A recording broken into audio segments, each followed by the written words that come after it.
چون دیگه نزدیک اومدن مامان بزی بود، گرگ سریع از خونه بیرون رفت. خیلی زود مامان بزی از بازار برگشت. از دور متوجه شد که در خونه نیمه بازه. پس سریع دوید به سمت خونه. همون چیزی که ازش میترسید اتفاق افتاده بود. ظرفای سفالی شکسته بودن، لباسا پاره شده بودن و همه جای خونه به هم ریخته بود، ولی هیچ اثری از بزغاله ها نبود. مامان بزی افتاد روی صندلی و زار زار گریه کرد. همونطوری که داشت گریه میکرد، در ساعت پدر بزرگ باز شد و بزغاله کوچولی سیاه ازش پرید بیرون. مامان بزی بزغاله کوچیکشو روی دامنش گذاشت و گریه کرد.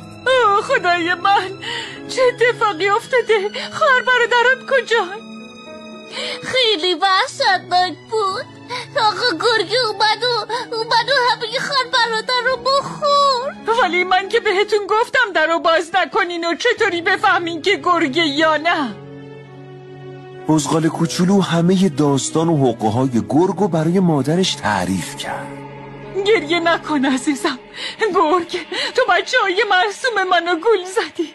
دیگه وقتشه داستان این گرگ بدجنس رو تموم کنم. زود باش، بیا بریم دنبالش بگردیم. مامان بزی و پسرش از خونه بیرون رفتن تا گرگو پیدا کنن. مامان بزی صدای خسخس آرومی شنید.